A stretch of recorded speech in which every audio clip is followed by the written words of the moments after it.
The Blast from Our Past Network. Hello there, Star Wars fans. And fellow whiskey nerds. Our podcast, Star Wars and Whiskey Pours, gives you a weekly shot of whiskey reviews. Combined with hot takes from all things in a galaxy far, far away. So if you need a little Boba Fett and Blantons in your life, or some Jedi and Jameson, then join me, Adam, and me, Corey, on the Star Wars and Whiskey Pours podcast. Found on Spotify, Apple Podcasts, and all your favorite podcatchers. May the whiskey be with you.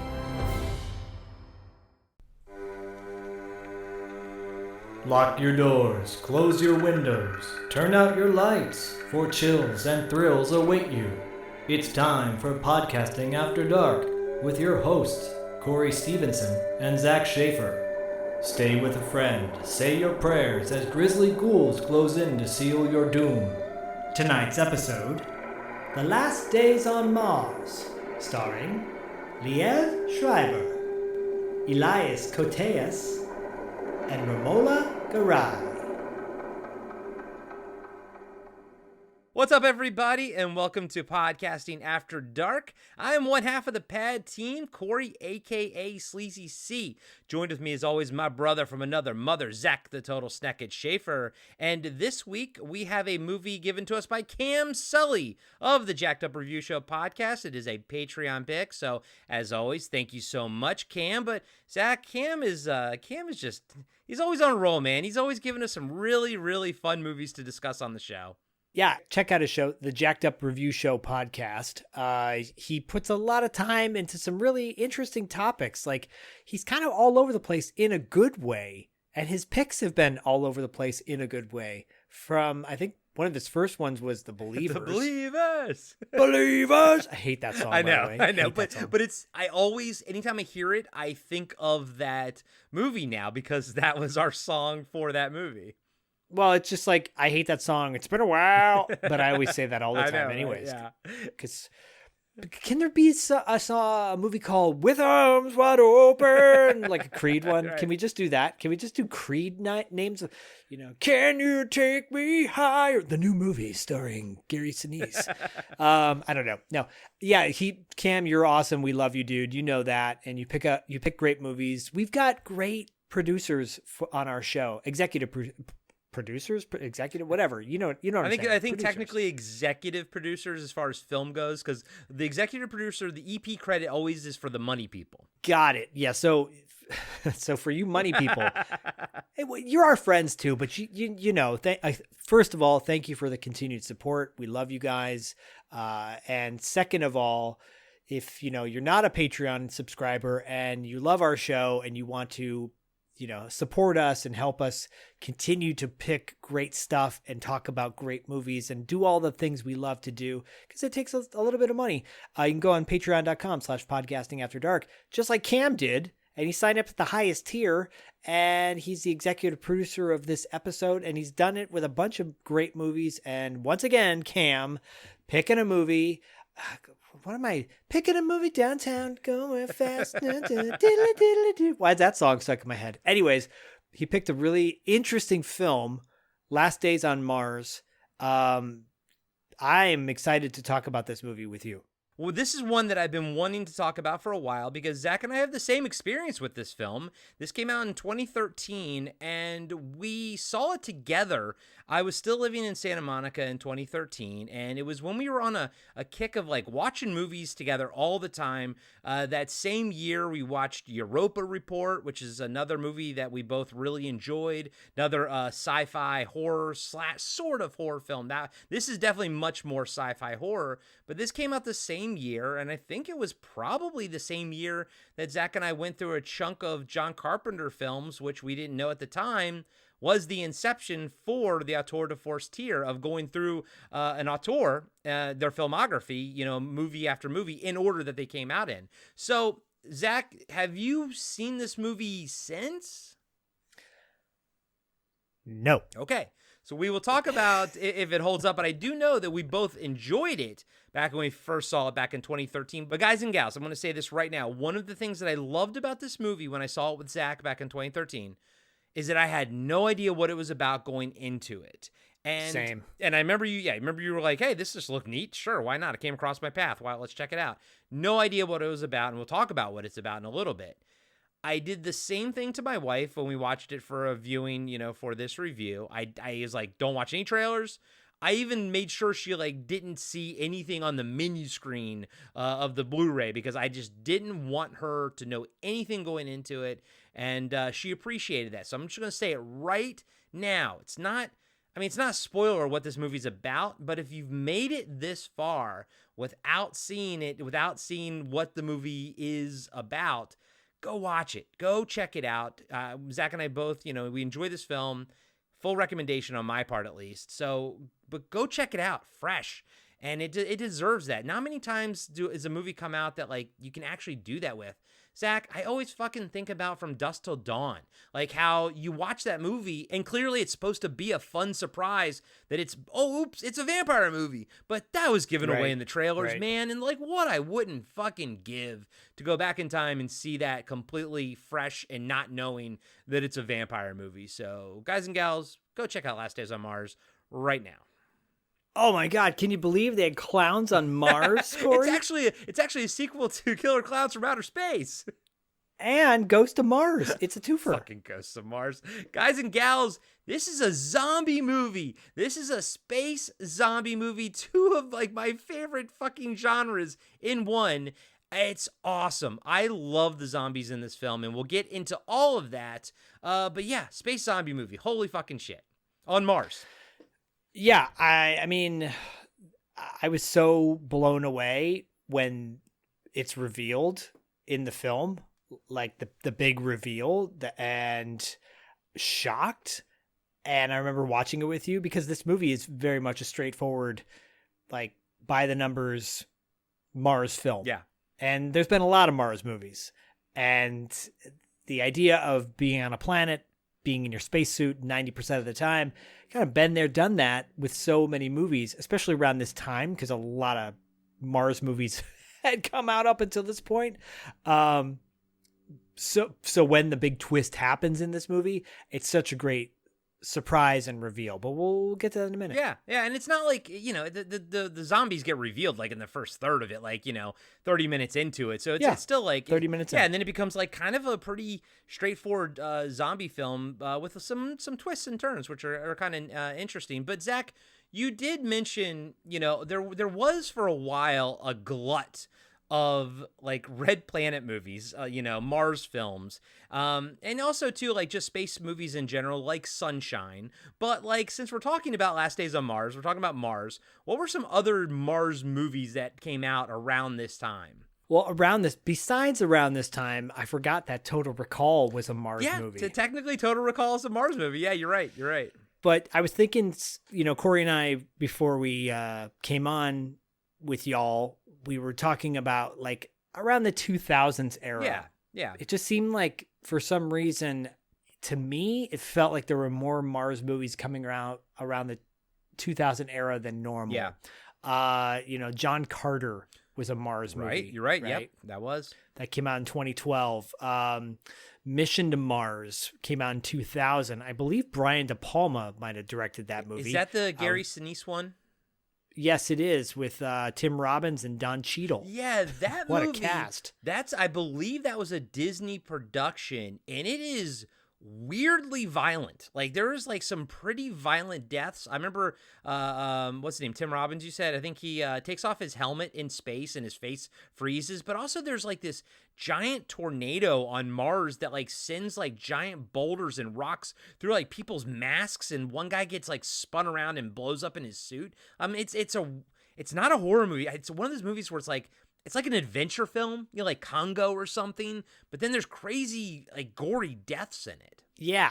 And like you said, with Tim Robbins, that was a shock because I think he's like the captain, or he's like, yeah. And then 2000. Oh yeah, Brian De Palma did direct it. Wow, that's cool. That makes sense with the gore because he's not shy of gore. Yeah. Obviously, The Martian with Matt Damon that came out in 2015, which is kind of crazy to think about. That came out over 10 years ago, and same author as the Project Hail Mary. Yeah, right. Red Planet with Val Kilmer and Tom Yep. Sizemore and Carrie Yep. Ann Moss, also in 2000. Oh, so Red Planet and Mission to Mars came out the same year. It was probably one of those deals like Volcano and Dante's Peak. Yeah, Mummy, and there was another Mummy, Leviathan, Deep Star 6, all those dual movies. And yeah, I remember those. I mean, I saw both of them. I saw that one. And then, at the same time, I think Sunshine came out around somewhere in there as well. But yeah, the Mars stuff was interesting. For some reason, we had a strong fascination with Mars at the time. And then it's kind of disappeared a little bit. It's funny you mentioned The Martian, 2015. In my head, that's like 2021 or something. I know, it feels like it's pretty relevant because it was a really well-made movie, I think. Yeah. A movie that came out after that I have never seen, but I've always been intrigued and want to see because it's about a space station that just gets extraterrestrial life from Mars. Life with Jake Gyllenhaal and Ryan Reynolds. Yeah, I've seen that one. I actually 2017. Yeah, I really enjoy that one too. I thought that one was really cool as well. So I'm a fan of all of these types of movies, and I'm really excited to get into The Last Days on Mars. But before we do the cast and crew, okay, what were you going to say? I'm going to cut you off really quick because there's one more Mars movie that we might have already brought up, but I got to bring it up again. Ghost of Mars by John Carpenter. Oh, God, Ghost of fucking Mars. Yeah, of course. How can we forget Ghosts of Mars? Yeah. Did you see Stowaway in 2021? That one does not ring a bell for me. Anna Kendrick is in it. Stowaway. And Toni Collette and Daniel Day Kim. In this tense space thriller, a crew of astronauts finds an unexpected passenger aboard their spacecraft, setting off a deadly chain of events as resources dwindle and trust disintegrates. Interesting. No, I never even heard of that one. There's actually a cool one. It doesn't take place on Mars, but it's called Sputnik. That was another fun. Oh yeah. I think it was actually a Russian production or something, but it was pretty cool too. I love all of them. And then Europa Report. I would like for us to cover Europa Report at some point. I mean, there's so many. Apparently, Doom took place on Mars as well. By the way. Yeah. Well, it takes place on Phobos or something like that. Doom. I have a weird.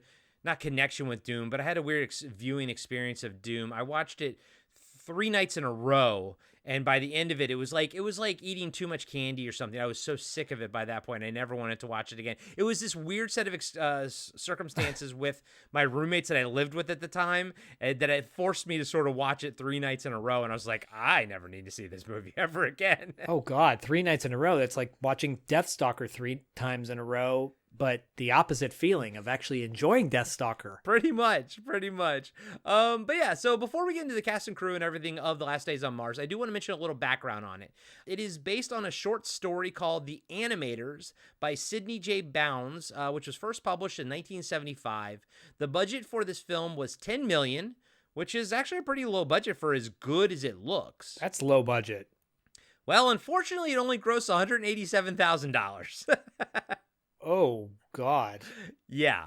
The exteriors were filmed in Jordan with the foliage digitally removed, while the interiors were filmed at the famous L Street Studios in the UK. I mean, Star Wars was filmed there. A million things are filmed at L Street Studios. Though. Yeah. Okay, that makes sense because it's got to be like desert. Deserty. Right? Yeah, exactly. But yeah, that's a little bit of the background on it. So this movie didn't do well financially. So that's probably going to lend itself to being a cult movie in the future. I think this has all the makings, all the hallmarks of being a cult film in the future. So we'll see. Only time will tell. But hopefully we can maybe boost the signal on this film because I don't think a lot of people know about it. No, they don't. And I want to say it before I forget. It is interesting that this movie was commissioned by the Irish Film Board. And we actually met yes, like the guy who heads up the Irish Film Board at LA Comic-Con last year or the year before that. Oh, we have his contact info in our phones. It's we were just sitting down at a table because you go out to eat outside in the eating area and tables are kind of limited, and we just say, hey, can we sit with you and your son, just take up 2 seats out of the 5 that are there. And he's like, oh yeah, sure. And we just start talking to him, just some random bloke, you know what I mean? And we find out that he is head of the American liaison to the Irish Film Board or something. And it's just like, what a weird little connection. And then I saw that opening on the credits here, and it was like Irish Film Board, and I was like, I wonder if he had anything to do with this, you know? I mean, he might have. In this, I believe, is a Magnet release. Yeah, Magnolia / Magnet. Magnolia Pictures, which is a part of Lionsgate, I guess. So it's a Lionsgate movie. Yeah. But they're indie, part of it. So many like good movies from the 2000 era that go unwatched. I mean, this movie made, a fraction of what it cost to make. Yeah, sadly. I mean, I'm not sure even it a didn't fraction, a hair. A hair. I mean, I'm sure it didn't even get a wide release or anything like that. Part of it, I don't know. But again, I don't think a lot of people saw this. I don't think it critically, did well. Like, wasn't like even a critical darling. But like, I watch it, and at this point, I mean, I've seen it like 3 times because I've actually seen it once in between when we first originally saw it, and then when I watched it with Myra. So I've seen it in between. So I've seen this like 3 or 4 times now, and I'm like, it's such a fun, consolidated film. I mean, it's only 90 minutes. It's never feels bloated, and it's like kind of like a point A to point B movie. It's very streamlined and slick, and I think all the acting performances are fantastic, and we'll get into the actors very soon. Yeah, and it's on Hulu. You can find it on cool. Hulu, everybody. Okay. So it's, if you have Hulu or Disney Plus or whatever, it's there. Great. That's fucking awesome. So hopefully you guys go out and check it out. The whole point of this is to really boost the signal of this movie, a movie that you and I both very much enjoy. But yeah, Zach, tell us about the director. So the director is, that's why you asked me. Yep, I sure did, because I can't pronounce his name. Ruairi Robinson, and I believe I'm saying his name correctly. I hope I am. If I'm not, I apologize. He hasn't done a whole lot. A lot of visual effects stuff. He directed a movie called The Leviathan, which sounds pretty cool. It's a short film. Yeah. And a lot of shorts. A movie called Corporate Monster, Blinky. Yeah, his filmography, he started in like 1999, doing visual effects. And he's only directed, a handful of movies. So, the first one he did was called House on Dame Street. But I now want to see like his short films. I want to see that Leviathan. Yeah, that thing looks cool. Zach, I'm looking right here. He's Irish me. He was born February 15th, 1978, the same exact day and year that I'm born. He's Irish me. He's done a whole lot more with his life than I have, unfortunately, for me. Because he's Irish. But now we get the Irish film connection and everything like that. It's probably through him. Yeah, that's awesome. Yeah, but yeah, anyways, Ruairi Robinson, I love you, man. You're the Irish me. You're my brother. You're my twin. Knowing that it's Irish, maybe it's pronounced Rory. Oh, okay. I mean, I do have Irish in me and Scottish, but I'm still, I don't. Do you want some Italian in you? I love that line. There's a live Thin Lizzy concert where he's like, is there anyone out there with a little Irish in you tonight? Any ladies with a little Irish in you tonight? Is there any ladies that want a little more Irish in them tonight? That's fantastic. That sounds like something Sleazy C would say, That's buddy. Phil Lynott from Thin Lizzy, baby. Anyways, tonight there's gonna be a jailbreak. Well, not on Mars. So the writer of this is Clive Dawson. Clive Dawson was a writer for a show called The Bill, and I'm wondering if he's Irish as well, because a lot of these titles that are popping up are unfamiliar to me. He was an animator for a show called The Animals of Farthingwood, not Fartingwood. The World of Peter Rabbit and Friends. He was an animator. So animator turned screenwriter. I'm down with that. So he made this that made no money, and they were probably like, you're never going to work again, because this was the last movie that he wrote the screenplay for. Unfortunately. Yeah. Before you get into the cast, I just want to call out the composer is Max Richter. I really like the score to this film. I think it's really, really cool. But he was the composer for the show The Leftovers, which is kind of a big deal. I've never seen it, but I know it has a huge fan following, and I know people really like it. And he also he was the composer for Ad Astra, that Brad Pitt movie, which is a space movie, but that's one I haven't seen. I haven't seen it either, and I really want to see it. It's got a great cast. Donald Sutherland, Tommy Lee Jones. Yeah. Wow. It was always on my to-watch list. I just have never gotten around to seeing it. I mean, there's so many movies. I know. So all y'all who are signed up to the highest tier on our Patreon, patreon.com/podcastingafterdark, you can bump these movies up. If there's some movies like, oh, these guys have to see this movie, it's so good, or it's so bad it's good kind of thing. Yeah. Let us know. Sign up and be a producer of the show. Executive producer. producer. Please do. Yeah, and then the cinematographer is Robbie Ryan. He did Poor Things, that movie with Emma Stone. That it's Yorgos Lanthimos directed it. Emma Stone's like in all of his movies now. She's in the one called Begonia and whatnot. He did that as well. Cool. I mean, yeah, it's she's a good actor, so Sure. Never gonna see those movies though. Yeah, probably not.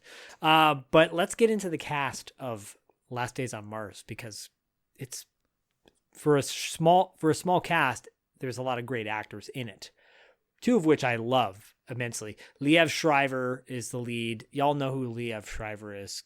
Yeah, he was the best part of that Wolverine movie when he played Sabretooth. He's actually still my favorite cinematic Sabretooth. I think he's fantastic. I always have a soft spot for him. I'll watch anything with him in it. Yeah, he's an interesting actor. Like, he's very you think on one hand he's going to be one of those kind of like one of those actors who, oh, I only do these kind of movies, but then he does do, like, he plays Marvel characters and he does this zombie space movie. So, that's pretty awesome. Yeah, and apparently his character Vincent was originally offered to Paul Walker, who passed away right after he was offered the role. It was then offered to Philip Seymour Hoffman, who also passed away before he could take the role. So I was like, oh God, is this role cursed or something? Yikes. Well, I hope not. I think Liev's doing just fine, I hope. Yeah, thankfully. And yeah, how different of a movie it would be with Philip Seymour Hoffman as this character. Yeah, no, that doesn't make sense. And Paul Walker would have been too action-y. Yeah. This feels a little more artsy, and I like that. Me too. That. Agreed. It's like an artsy zombie movie. I always get this guy's name wrong because I believe it's not Elias. I think it's like Eli Koteas or not gonna work here anymore. I always call him Elias Koteas, or I always call him Casey Jones, because that's where I always know him from. Well, that'll work too. But Elias Koteas or Koteas. He plays Charles Brunel. He's like the captain of the crew. And yeah, Casey Jones, Kind of Wonderful. I was just going to say, Some Kind of Wonderful. I really liked him in that because it's like he's like this punk kid that kind of goes a little bit butt heads with Eric Stoltz, but then they share detention together and they become friends. And it was one of those movies. My wife and I went on a binge during quarantine. We watched a bunch of 80s stuff that I'd never seen before. So it's watch that, all the right moves, just shit that I'd never seen. And I really liked his character in Some Kind of Wonderful. I thought it was awesome. It was fun. They become friends and he kind of stands up for him, and halfway through the film. Yeah, I he's one of the highlights of that movie. He's so good. And he's like a skinhead punker. It's so good. He was in the Prophecy, by the way, with with Christopher Walken. And Eric Stoltz. And Viggo Mortensen as the devil, he's fantastic. That's another thing. I actually have a thing for angel movies. And yeah, I was raised Roman Catholic, but I was never big time into it or anything. I just think angels are fascinating. So I love whenever they pop up in Constantine and stuff like that. But for me, The Prophecy was a big deal back in the day. I actually weirdly watched that a lot back in the day. It's so weird. I went to that with a bunch of Baptists. They were excited to go see it, and I saw it with them. I was part of their Bible study. It was when I was trying to date this Baptist girl, and she's like, "You would come to church with me?" I'm like, "Yeah, sure." Ugh. But at least you got to see the prophecy out of it, right? To quote Sleazy C, saw a lot more than that. Nice. Just kidding. Like the inside of a church. Lame. So Romola Garai, I'm not really familiar with her work, but she was really great in this. She was in Dirty Dancing Havana Nights, which I believe is the sequel to Dirty Dancing. Oh boy. Oh boy is right. Other than that, a lot of movies that I've never really seen or heard of. But I thought she's one of those kind of low key actors. Are you familiar with Romola? No, it's same as you. I liked her in this, but like you look through her filmography, it's all a bunch of like British dramas and period pieces and stuff like that. It's Dirty Dancing Havana Nights. I mean, she's the lead in that. Diego Luna was in that, by the way. Holy shit. Yeah. And Celia Ward and John Slattery and wow. CeeLo Green? Yes. Yes. Romola Garai. She plays Rebecca Lane in this. One of the leads, basically. Olivia Williams, I think people would recognize her. Yeah. She plays Kim Aldrich in this, and gosh, she's actually probably one out of she's like the third lead, I would say, as far as like experience is concerned. Like, being on it, and she's been in everything from Rushmore to The Sixth Sense. Yeah, and I know her more recently from the Dune Prophecy TV show that I think it's on HBO. She plays Tula Harkonnen, or Harkonnen, however you want to pronounce that. But yeah, she is probably, aside from Liev Schreiber, she's probably the sort of the most recognizable face in this. And I sadly don't mention Elias Koteas because, man, him balding, like, his hair was such his thing back in the day. That's why I say the most recognizable face, because sometimes I look at him like, man, Casey Jones, where did you go? Oh, poor guy. Side note, I can't watch that Dune Prophecy show because I can't stand that guy, Travis Fimmel. He looks like he's like the lead in the Dune. He plays Desmond Hart in the Dune. Like, he looked to me, he was also in that show where like the mother is the robot is a mother. Oh God, yeah. Raised by Wolves, which was a show that like the first season was so awesome, so good, space and show. Then, yeah, that show was so. And then second season just fell off and died. Yeah, he was like on that show Vikings and whatnot. He just looks like I don't like every him other. either. He just looks like. Sorry, no offense to the dude, but he literally looks like Charlie Hunnam. Yes. He looks like other guys. Like, they all look the same to me. But he also plays every character the same. He did it on Raised by Wolves. Yeah, the same. He kind of it's almost like he's doing a version of Jack Sparrow. Like, it's weird, but that's what he's kind of doing. I'm with you. I like the Dune show because there's more people like in it and more things are happening, and I love that universe. He was my least favorite part of it, and also he was like my least favorite part of the second season of Raised by Wolves. Man, talk about a show that just fell off and died. Yeah, because you took like the lead character in the first season and suddenly pivoted and made it into that guy. I'm like, what did that guy do to get ahead in life? Because God bless him. God bless him. But I still don't like his face. Yeah, me neither. It's in his weird eyes. Yeah, it's weird eyes. This guy is a punk ass bitch in the movie, but he's not. I'm sure the actor's not in real life. But Johnny Harris plays Robert Irwin. He's a little punk throughout the whole movie, and he's mostly British things. Gentleman in Moscow, Great Expectations, Jawbone, Cha Cha Cha Cha Cha. You get the point. Yeah, I know. A lot of these people are kind of British actors, and I kind of didn't recognize most of them aside from the ones we mentioned. Yeah, I mean, I don't know if should we go to the rest of these guys or. I mean, there's not that many of them, so we might as well at least Okay. just call them off because the cast is small. There are only 3 more actors left, so we might as well call them out because it is like it's only 8 scientists in this movie. There's only 8 main characters. Yeah, so there's Goran Kostic, kind of the main reason why things go south, as people like to say. Plays Marco. He was in The Zookeeper's Wife and In the Land of Blood and Honey, Taken. Like, these are pretty big names, big name movies. Children of Men. Right, but I don't remember who he was in Children of Men or Taken. No, but good for him. Yeah, good for him. God bless him. God bless him. God bless Tom Cullen, who plays Richard Harrington, poor guy. Another sad one. He's been in movies like The Weeknd, and he was in Downton Abbey and Black Mirror and The Gold. He's British.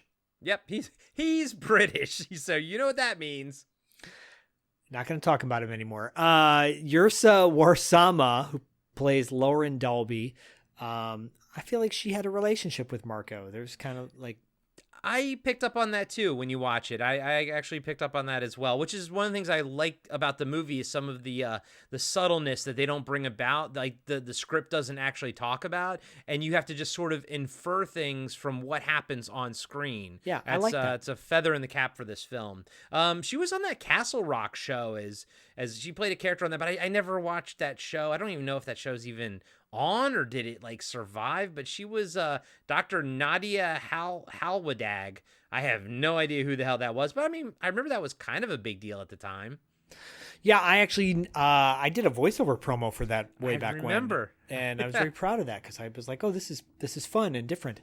Didn't get paid for it, damn it. Anyways, but yeah, I didn't watch that show either. But you know, I love me some Stephen King, so yeah. Maybe I'll never watch it. Yeah, sure. Why not? Never. Never.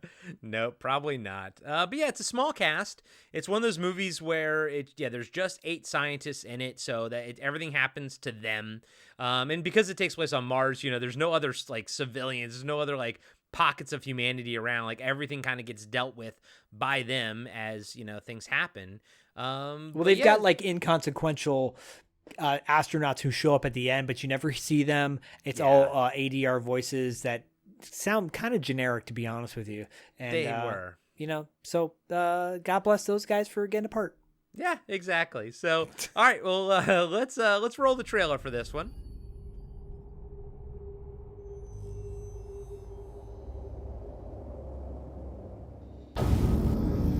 Give me a time checker on the horn. Let's go.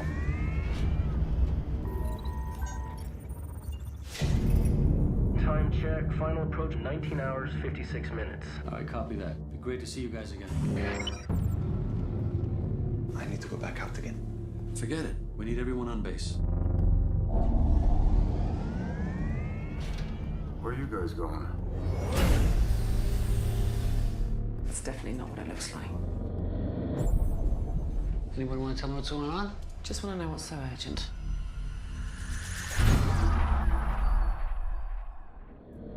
I want that site locked down. You have to see this.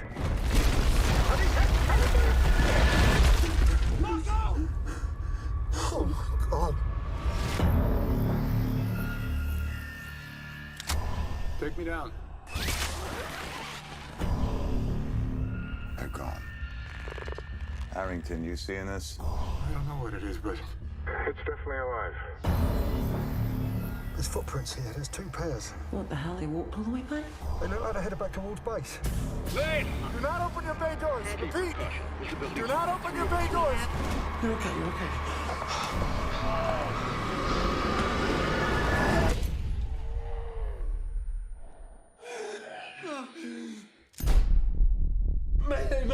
Mayday! What the hell happened down there? There's blood everywhere. Comms are down. Till we fix them, we're trapped. Somebody's coming in. I can't stop. It's infected his bloodstream. Vincent, they're coming! Look at me! Look at me! No!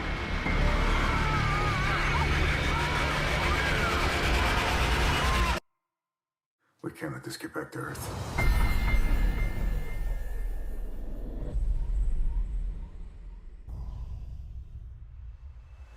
And since we're not breaking it down, I do have a little bit of a synopsis for you all.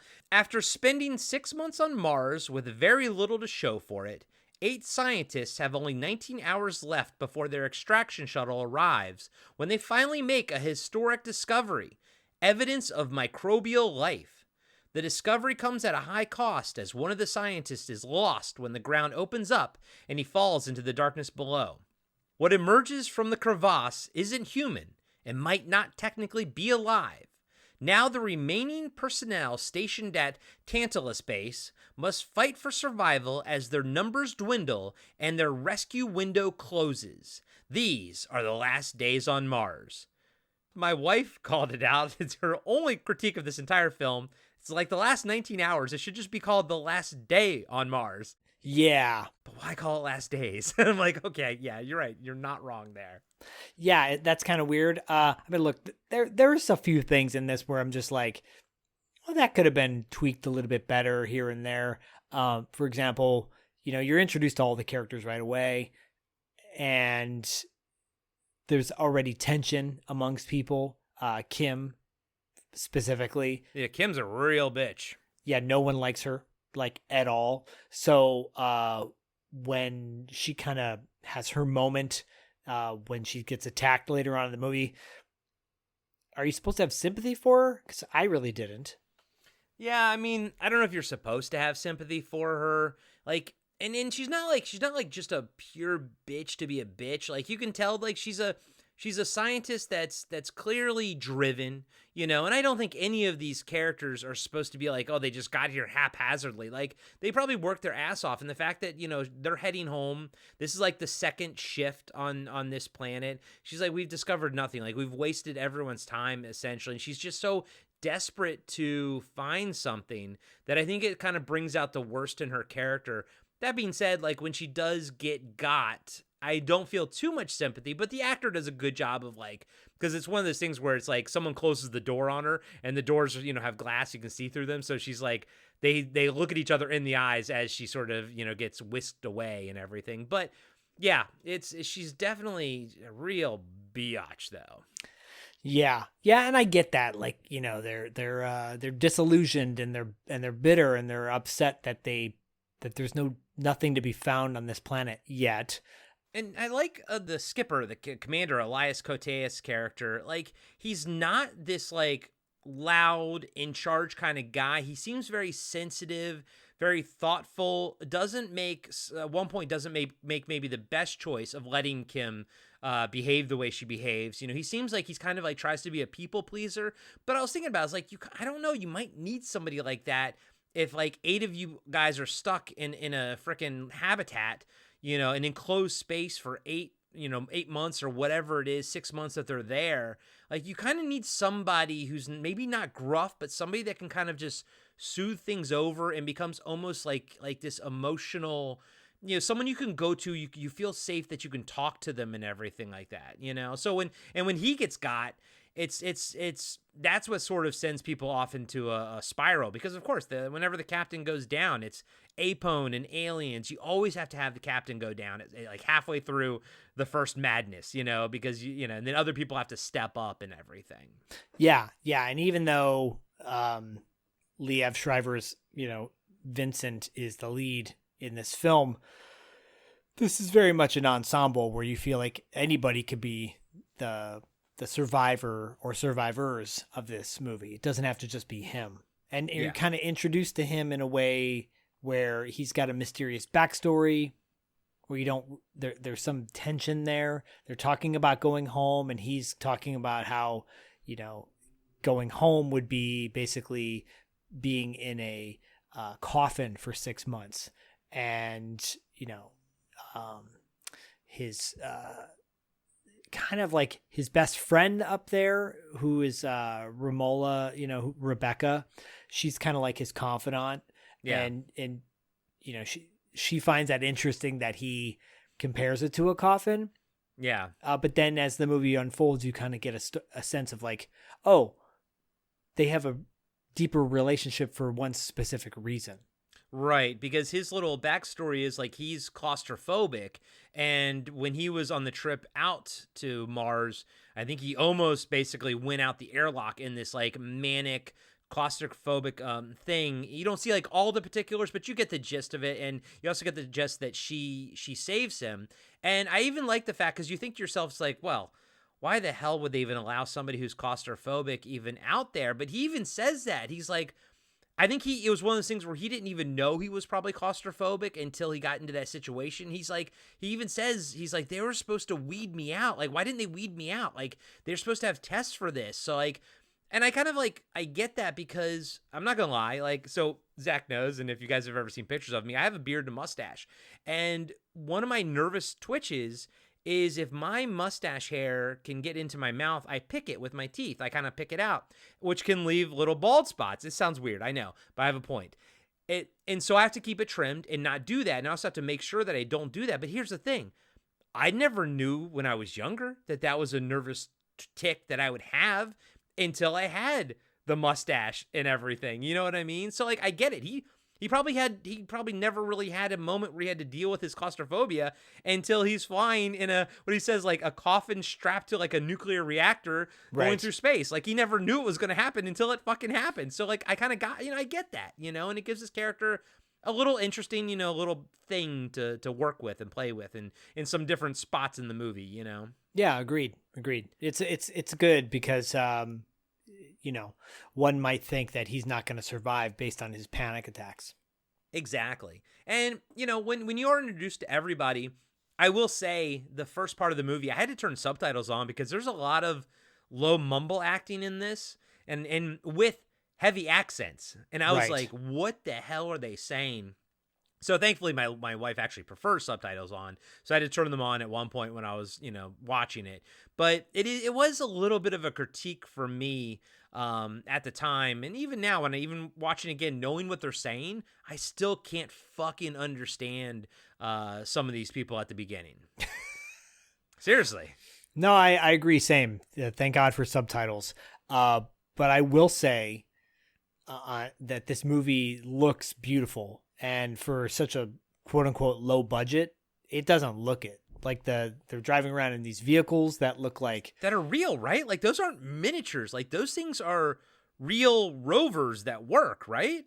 I mean, they sure do look that way to me. Yeah. And it looks, I mean, look, it's The Martian was, I know people said that was pretty much like the closest at the time accurate, space movie as far as space equipment and whatnot. This looks like a very close second to that. Like this to me, and this came out before that, right? This 2 years. Yeah, Martian was 2015. This is 2013. Yeah, so that's impressive. Yeah, I mean, it makes sense too, like, Irish Me, the director, having a special effects background, because even like the drop ship looks great. The shuttle that's there to get them, orbiting over, in space above them, where they have a couple shots where they show them. It looks fantastic. Like it looks like a $1 million movie, and it was, or $100 million movie, and it's only 10 mil. It's like it was. I think it's such an impressive looking film, and yeah, I know it's obviously if it's filmed in Jordan or whatever, it doesn't feel like Earth, dude. So many times we've seen so many sci-fi movies and everything where it's like that's supposed to be an alien planet, and you're like, it's just Utah. This feels like Mars to me. Yeah, I mean, they put a different filter on it, and suddenly it's, I can still recognize the Grand Canyon peaks or something like that. Yeah, this is really impressive. It's only like there's only a few FX shots at the end that seem a little like weak, but that doesn't take anything away from this film. And when you get 30 minutes into it, you realize, oh, this isn't just a by the numbers like space exploration movie. This is a straight up horror film with very like zombie, very relevant like claustrophobic zombie vibes, because you're like, what would you do in space if something was attacking you and you had to wear all this equipment? Yeah, and it's funny because as much of a horror movie as this is, there's no like cheap jump scares in it. Like it's more based on mood and everything like that. But man, let's talk about pretty much the best part of the movie, and it is the zombies. So the spin on them is that this microbial thing inside of you, a virus, a bacteria, I guess it like absorbs all the water inside of you. So these zombies, what makes them different, they look sort of dried out and everything and whatnot. But the reason they're attacking people is to get their moisture, like their blood and the moisture out of their blood. They're not like trying to eat your brains. They're not trying to, I don't think they're trying to spread like sort of the bacteria, but maybe that is a little bit of it too. But what they're trying to do is, basically drink your blood essentially. And no one says that in the movie. You learn it by what you see in the film. There's this one fight with Kim versus one of the zombies, and a glass gets knocked over onto the ground and shatters, and it had water in it, and the zombie just immediately goes, oh, and goes right for that and just starts slurping that water up, right? And it's like, oh shit. So there's like this different take on zombies, and then they're also fast. And they're kind of smart. Like, they can use tools, they can open doors, they can, remember their airlocks, because there's also this question of, do the people inside retain any of their memories? And it's really where the movie lacks any kind of jump scares. It's more of the stuff that you sit there and think about that really freaks you out about it. Yeah.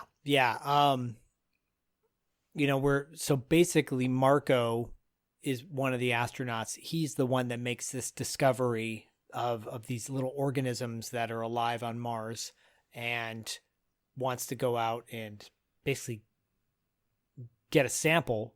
That way he can get this big discovery find. Yeah, and it'll be under his name because no one else knows about it, type of thing. Right. And little does he know that, he's going to be ultimately the cause of everyone else's demise. Because when he goes out to the find with, another one of the astronauts, he goes out into the site and he falls into the ground, causing his, suit to get ripped or rupture or whatever. And then the organisms can go in there, because basically, like, the faintest amount of exposure will cause you to turn into one of these things. Yeah.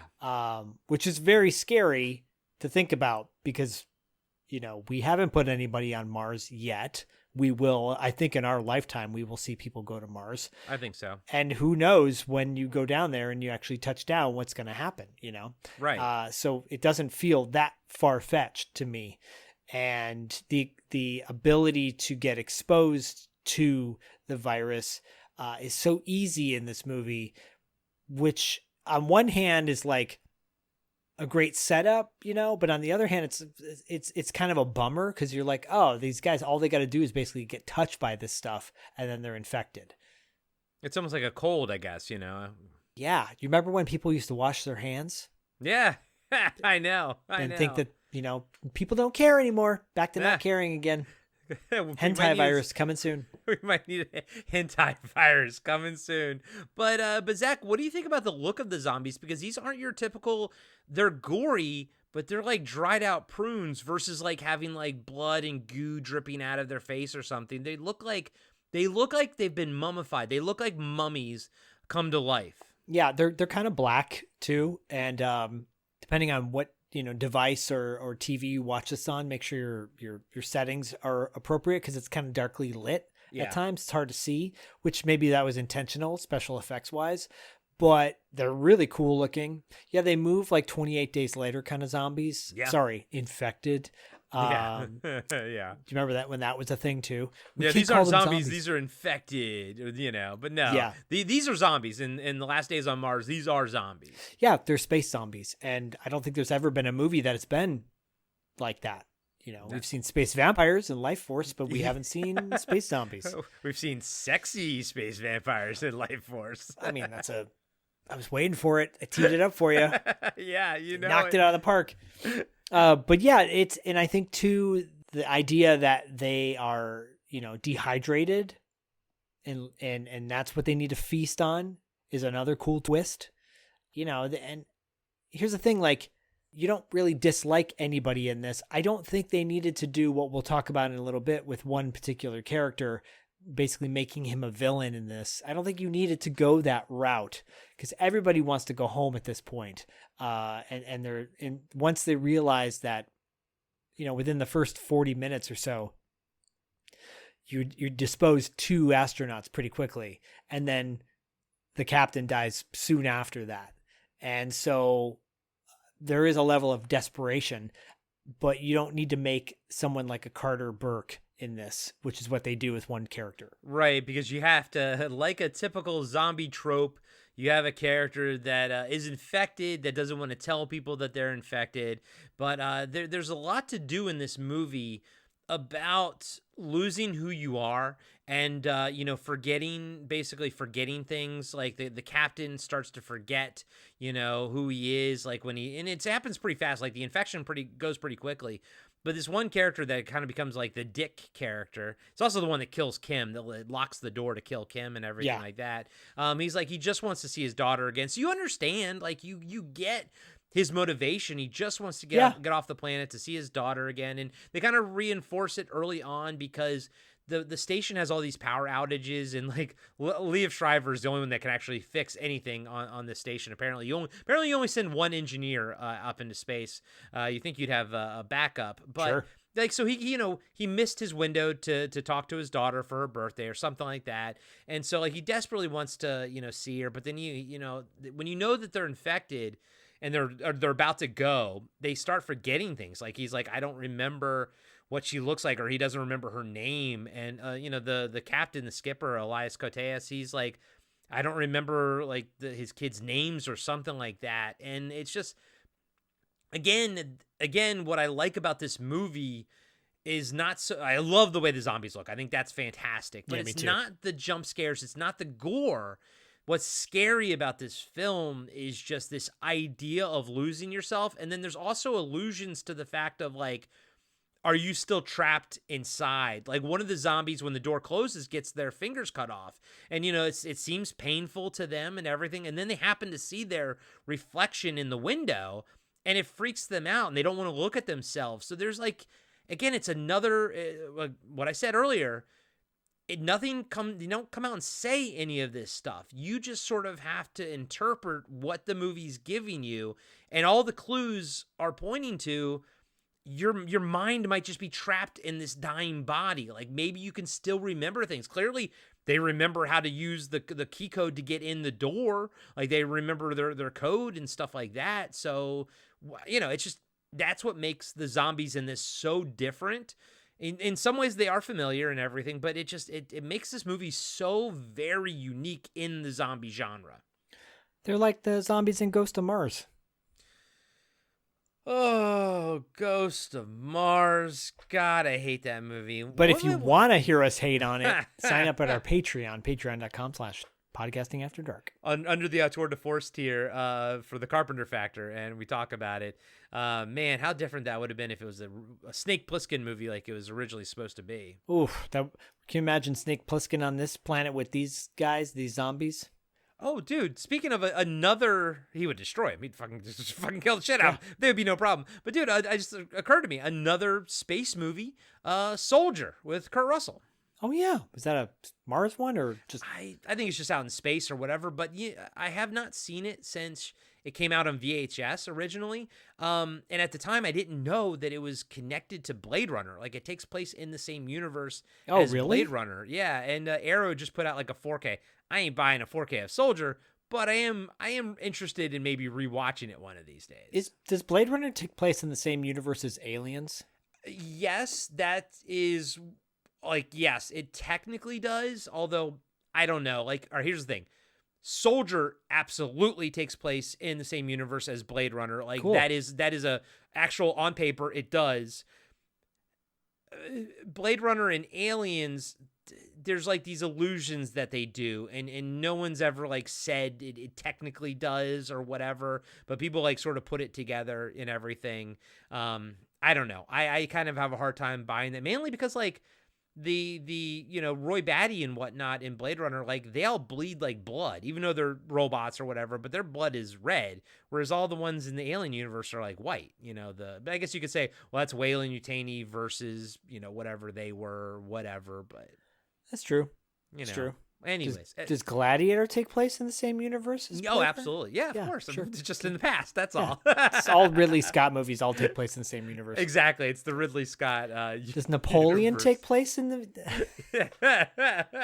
with arms wide open? So what you've got with these, you'd think on one hand, everybody, that this is going to be hard to accomplish a zombie infection attack movie on a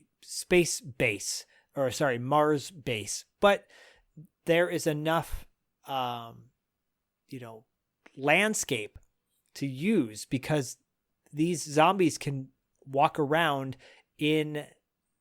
on Mars without any need of oxygen. Yeah. Right. So that's pretty cool.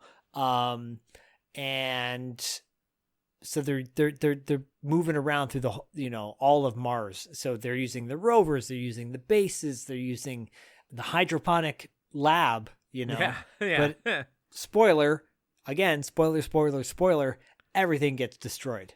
Yeah, it does. Everything gets fucked, and then at the end, let's go kind of. It's such a simple movie. It's, again, we said it's 90 minutes.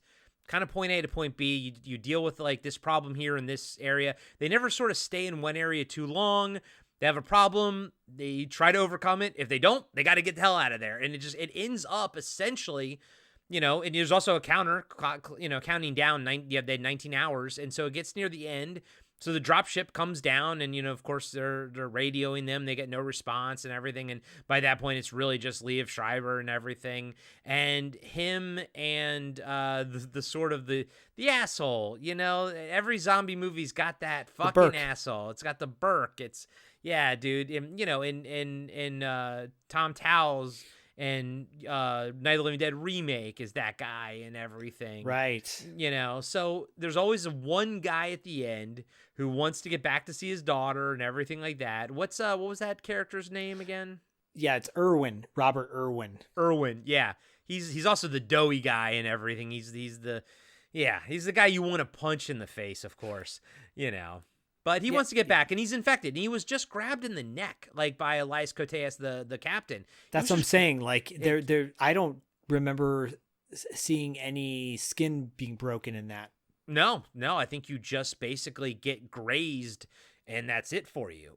So he's launching off. Him and Liev Schreiber's character, they're launching off, and they have to fight on the ship, which is really cool. It's a cool little scene and everything. But in that fight, the bad guy, Irwin, uses his blade to like attack Liev Schreiber, and he kind of like cuts through quickly, attacks his face, and it breaks through his mask, and it barely nicks his cheek.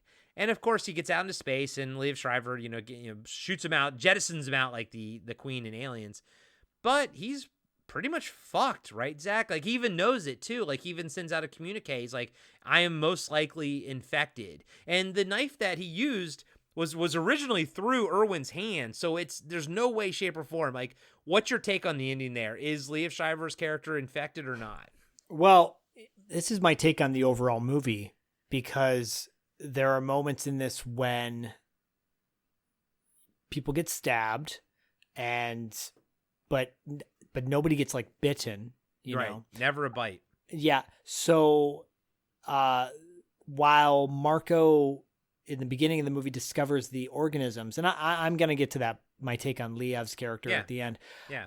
While Marco discovers these organisms underground, did he need to get exposed to that, or is it all in the air on Mars, and that you're simply, if you're breathing the air, you're going to get turned, right, no matter what. So that's my theory, is that it has nothing to do necessarily with the exposure to, like, being cut or something like that. It's simply just breathing in the air. And then at the end, Liev he's in his ship, and he sends out the communique, and there's like a 15-minute delay, so they're not going to get the message. And, he basically says, like you said, there is this chance, but then maybe there isn't. And it just ends with that kind of questionable what if. It's almost like the ending of The Thing. Yes and no, because while I love the ending to The Thing, I feel like there's a somewhat more sense of hopefulness at the end of The Thing, where there's still just that mere chance that McCready's going to live, and Childs too, because I'll go back to that Dark Horse sequel to The Thing where they go into the submarine, and it's y'all, if you don't know what we're talking about, you should look that up. There's a sequel to The Thing and a Dark Horse comic book version of it that is so cool. But this is so bleak, and he's already claustrophobic as it is, and he kind of has these flashbacks which allude to a flash forward throughout the movie of him opening the airlock and being saved by. It is kind of a flash forward a little bit as well as a flashback. Yeah. Like is he going to do that to himself at the end? When he realizes that he's turning? Probably. Is it bleak? Yeah. Yeah. But you don't see it. So maybe that's a good thing, and maybe it still gives you I like hopeful movies, This is one of those things where you're like, it's probably not going to end in a positive way, but at least you don't see the hero die, so that's a good thing. Yeah, but I mean, it does kind of hit that trope, that zombie trope of there is no happy ending. At least it is sort of all isolated on Mars. I mean, he even talks about it like, we can't bring this back to Earth. It would obviously devastate the population, and you could even imply that maybe if there was life on Mars before, this is what destroyed it as well. It's kind of it's a cool theory. Yeah. But I mean, at the end of the day, it's a zombie movie. I love zombie movies, especially different ones. Like, I think this came out before Train to Busan, but that's another, not different take, but like just an interesting take on the zombie genre. That's a lot of fun. I mean, hell, I even like World War Z. I read the book. I liked it too. Yeah, I mean, the third act was probably my least favorite. I liked it when it was more sort of action-y and everything, but I still enjoy World War Z. You know what's funny? I still play the World War Z video game, and that game's been out for like 5 or 6 years or something. It's insane that they keep actually putting out new DLC for it, but it's a really good zombie action game, and it's like the movie. They actually do like tidal wave of zombies and stuff. It's fucking crazy. So for me, this falls into the same category. This is up there with Train to Busan and whatnot. I as far as zombie movies go, I love this zombie movie. I think it's a lot of fun. I wish more people knew about it. I don't know a single person outside of you and me, because I would talk to people about it occasionally and everything. I'd be like, no, never heard of it. People, it's like not even on the radar of people to even fucking hear about, and I still remember, like, you and I watched it the summer that it came out, 2013, and I was like, holy fuck, this is really cool. I remember you and I both were like, holy shit, this was awesome. I think that's what last year when you and I interviewed the cast and crew for the show Scream and Cry on Amazon, and it's basically a big promotional tool for their back catalog of horror films, Magnolia's films. Oh, that's right. It was Magnolia. Yeah. Yeah. And Magnet Films, which it includes this one, obviously. They have like this extensive library of all these movies. I'm like, so many movies get made that people never see, Yeah. Especially because of streaming now. At least when you were back in the day at a video store, you go into the video store and you look at all the shelves. And if the movie you wanted wasn't available, you look at other things, and potentially you might rent something that might get overlooked typically. Or even better, the clerk would recommend something interesting. And like, if you and I were working at the video store, maybe we recommend this. If someone's like, hey, is there a zombie movie that I haven't seen? Like, give me a recommendation. This would be up there. Yes, you can go on to sites like Ranker and Reddit or whatever, and IMDb, and you can get, I want to see all the zombie movies that came out in 1998 or whatever, and you can get the list, and you can look at the trailers and blah, blah, blah, blah, blah, and you can find it. Who knows where you can find it, whether it's streaming or not. But it's so different. Like, it's not, I think, honestly, if you're not seeking out this movie, you're never going to watch it. So you're going to watch it now because we're talking about it. And so we'll at least get our viewers interested in it, because y'all like cult horror films, this is a cult horror sci-fi movie, if a modern one, and it's the pacing is good. Even though the zombie attacks can be intense and aggressive, it's still a quiet film too. It's still a space movie, so it's got those elements as well. It's no Event Horizon, but it's that's a whole other story. You want us to break down and talk about Event Horizon? Sign up to the highest tier at patreon.com/podcastingafterdark.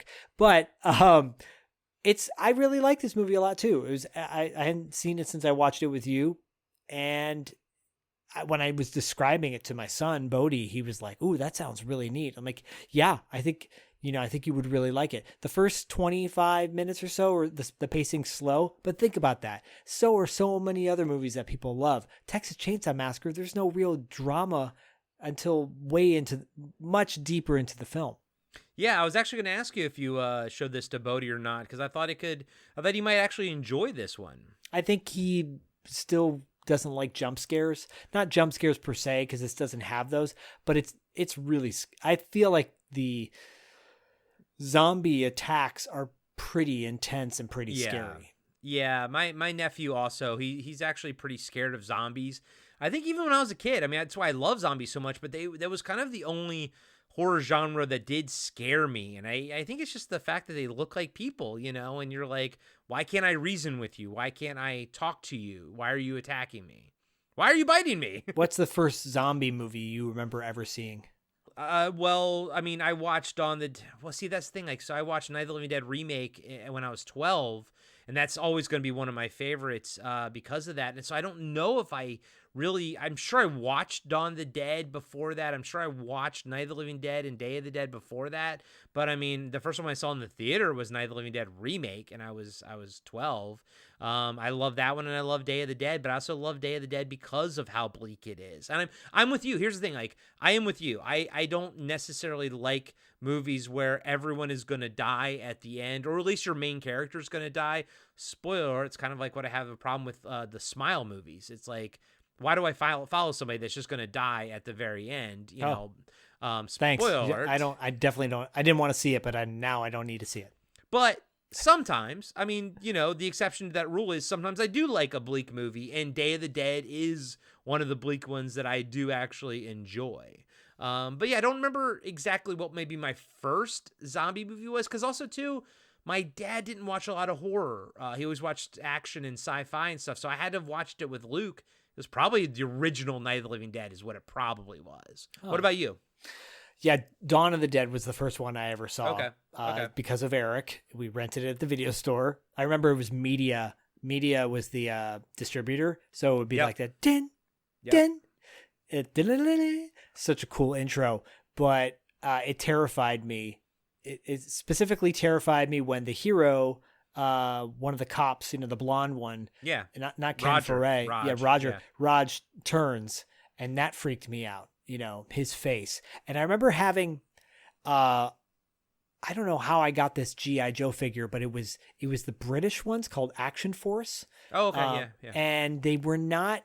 They didn't have all the articulation like the G.I. Joe figures. They were more like the original Star Wars figures. Okay. From Kenner, but their arms and legs were a little more rubbery, like the arms and legs of the Secret Wars figures. Yes. Right? Yeah. So they were more bendable, sort of.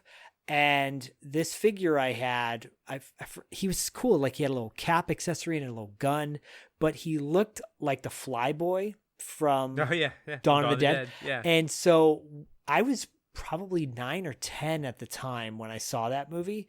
And ever since I saw that, it took me a good couple of years to be able to look at that figure and not think of Flyboy. Because every time I did, I'm like, I got to put him away, because it freaked me out. Just that level of gore, that level of desperation really stayed with me. And I think that's probably why zombie movies are terrifying for kids, because it is like hopeless. There's no hope there overall. There's the occasional zombie movies that have, what do you call it? A silver lining. But for the most part, far and few between.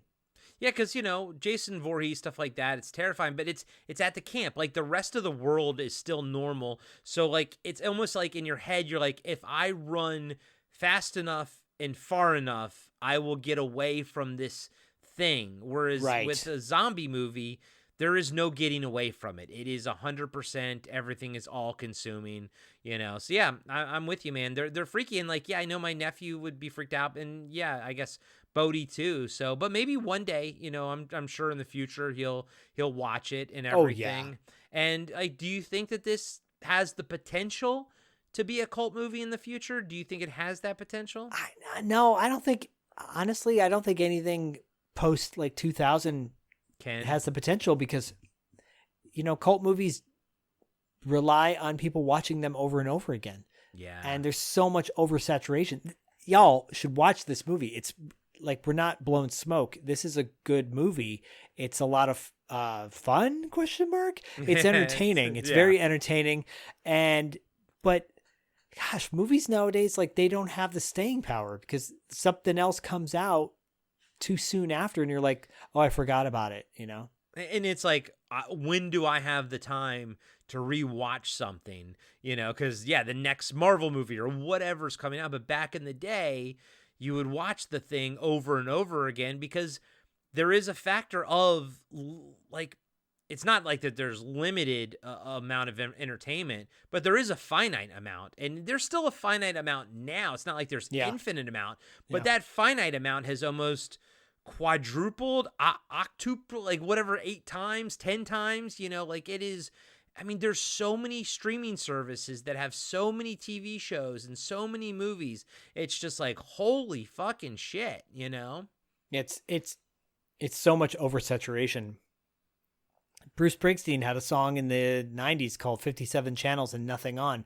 Who would have thought that 57 channels nowadays, that's nothing. Nothing. So that's like a fraction of what's at I go to my mom's house, and she's got whatever Xfinity, whatever cable thing, and I'm just like thousands of channels, and still there's nothing on. It's like, can I just have my Blu-rays? Can I just give me a movie? Like, it's just, and there's, at this point now, I always tell my wife, like, cancel all the streaming services. I don't give a fuck. Like, there's still a million 80s movies that I've never seen. I could just watch 80s movies for the rest of my fucking life. Well, I will say, and there are some really good, obviously, 80s and 90s space movies that we love, but technology-wise, these space movies that have come out in the past 10, 20 years are really well made. Yeah. And like Corey said in the onset, this was a $10 million movie. It doesn't look it. It looks like a lot more.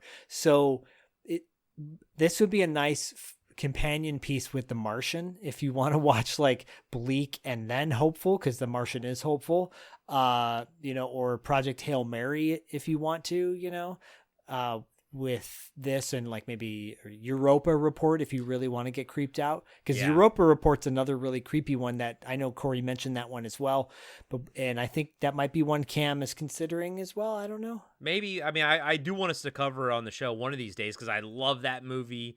Is that as like well. A found footage one? It was a found footage one. Yeah, it's very interesting. And again, it was another movie that you and I watched. It came out in 2013.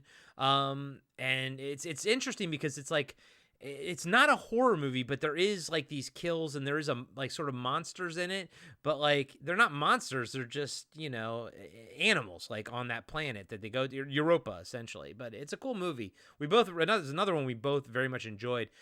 Zach, I don't want to forget when you were talking about Soldier and is aliens in the same universe as Blade Runner. Oh yeah. I don't want to forget to say that Outland is in the same universe as Aliens, and no one can tell me that it's not. It's not. No. Sure. And Brian, if you're listening to this, thank you for Outland. I appreciate it. Christmas present. Oh yeah, and my Lifeguard, and yeah. How was Lifeguard? Oh, I love Lifeguard with Sam Elliott. You want to see Sam Elliott in a banana hammock? Go watch Lifeguard. No, I don't. Yeah, you do. Yeah, you do. Sure. Yeah, I do. Especially with the Baywatch reboot coming out pretty soon. So is there a Baywatch reboot coming out? There's a new one with Stephen Amell, aka Green Arrow. Holy shit. Okay. Wasn't he on a wrestling show? Did you ever watch that wrestling show? He was. I think Heels is what it's Heels. called. Yeah, that's right. I did not watch that. It was on Stars, so I'm not going to pay for another damn channel. But see our conversation from literally 2 minutes ago. Yeah, exactly. Oh my God. But so Outland and Gladiator are in the same world. Yes. No, for sure. Actually, yeah, totally. Sure. Well, Outland's not a Ridley Scott movie, but it feels like it takes place in. But if it is in the same world, then it is. Then yeah, sure. Cam, thank you so much for the last days on Mars. It's a very story-wise, it's kind of bare bones. There's weirdly just not a ton of stuff to talk about.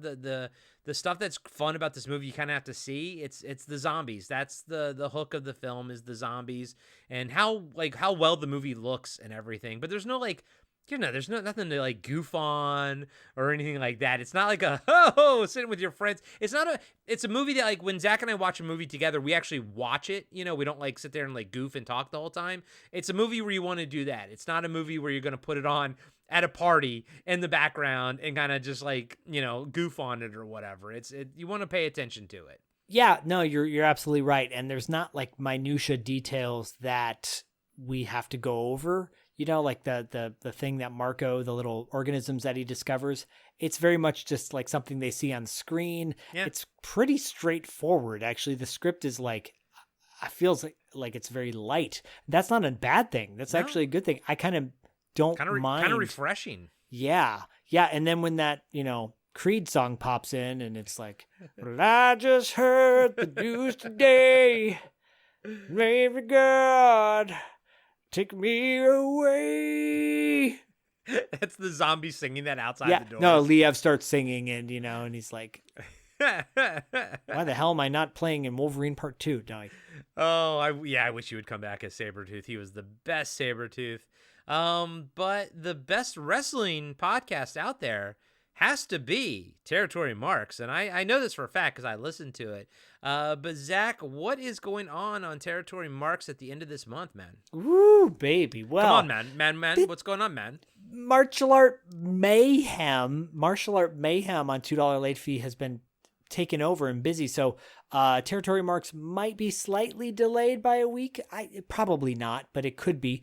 We're digging back into the territories of Mid-South, MSW, Mid-South Wrestling. Okay, and who would I know from that?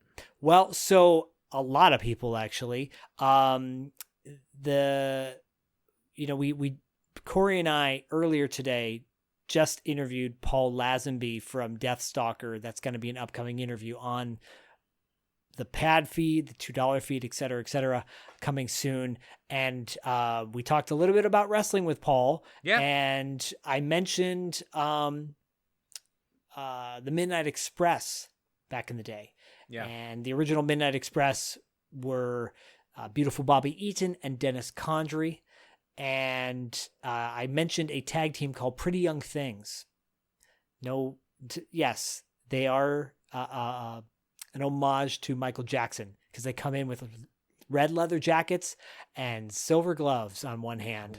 Wow. And one of the Pretty Young Things is Coco Beware. Oh, Coco Beware. Yeah, I know him. Yeah, and then I couldn't think of the name at the time, but his tag team partner, I believe his name's Norvell Austin.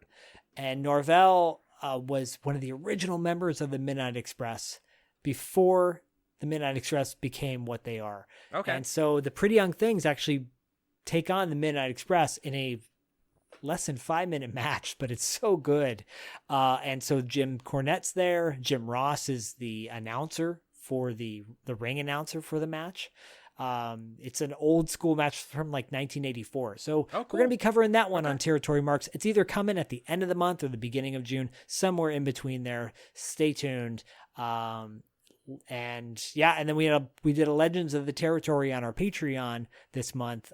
Wayne joined me for that. Yep, it was a good one. I like that one. Talk about Andre the Giant. Yep, I learned a lot. Who celebrated his 80th birthday this month. Happy birthday, Andre. In heaven. Yeah, because he's dead. Yeah. Just like everybody in Last Days on Mars. That's right. Except for one guy, but probably dead. He's probably dead. Well, unless his mutant healing factor kicks in, he's probably dead. Yeah. Now I want to go watch Life with Life is good. I enjoyed Life. Yep. Life is good. I enjoyed that one.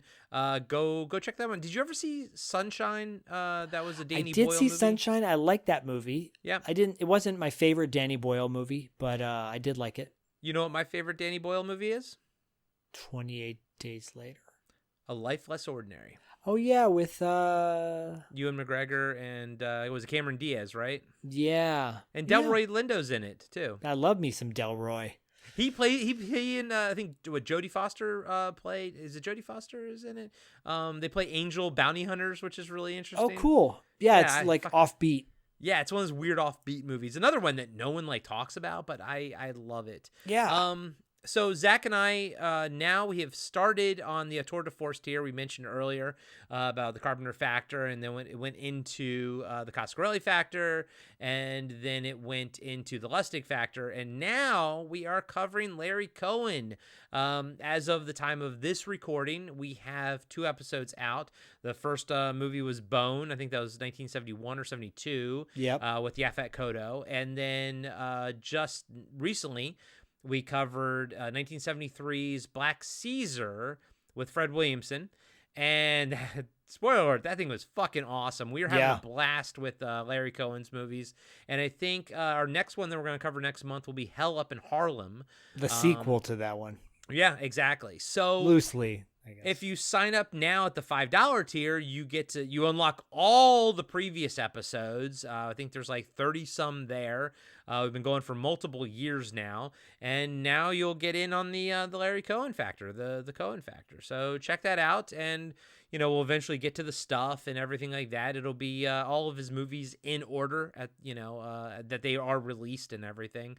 And it's like we basically, the goal is to sort of figure out what that factor is as we look at their filmography as a whole. And right now, we're still trying to figure it out. But we kind of think like with William Lustig, we sort of put our finger on some stuff and figured some things out there. And, same with Coscarelli and Carpenter and things like that. So it's a lot of fun. It's a lot of fun to go through an auteur's filmography in order that they come out. I recommend anyone do it with your favorite director. Watch their movies in order, like go back. Like if you love James Cameron and you watch like Aliens and Terminator and stuff, it's still a different experience when you actually watch them in order that the director made them in. You see how they grow. Yeah, I recently rewatched Avatar about a year or so ago, and I was like, oh yeah, I don't need to see any new James Cameron stuff anymore. I think after True Lies, I'm done. Dude, True Lies was so good. I mean, James Cameron was my favorite director of all time, and then he became something that I just have no interest in. It was after Titanic. I've never seen Titanic, and I don't care. It's not for me. I don't care. So you're not going to go see the new Billie Eilish movie that he directed? I like her boobies, so maybe. Wow. With arms wide open. Boobies wide open. Remember, Cam. Creed was like the biggest thing, Cam. Were you a Creed fan? Creed was... Yeah. Cam, thank you so much. Everyone go out there. Go check out the Jacked Up Review Show podcast. Zach and I have both been on there. Yes. He covers a lot of cool shit. It's not just movies. It's TV shows. It's books. It's comic books. It's video games. They do roasts. It's a lot of fun. He's a really cool dude. Go hit him up. Go listen to his podcast. Love you, Cam. Thank you so much for supporting the show. Thanks. And giving us cool-ass movies to talk about, like The Last Days on Mars. And if you like Creed, let us know. Yeah. Do you like Nickelback? Shut up. Zach, and as always... We'll get... Yeah, do it. We'll get you on the dark side. Be sure to subscribe to Podcasting After Dark on Spotify, Apple Podcasts, and YouTube. You can support the show by joining our Patreon page, picking up a t-shirt from our merch store, or leaving us a 5-star review. Follow us on Instagram at Podcasting After Dark. All links can be found on our website at www.podcastingafterdark.com. And join us next time for another cult movie or TV show review with Corey Stevenson and Zach Schaefer. Hey everybody, I'm Tim. And I'm Dean. And we're the hosts of Talking Back. We're a retro-based podcast covering movies, comics, video games, and more. Check us out every Monday where we hit the rewind button and dig into some of our favorite content from the past. We like to keep things fun, lighthearted, and informative. Do you feel like you need more nostalgia in your life? Then check out Talking Back. We're available everywhere podcasts are found.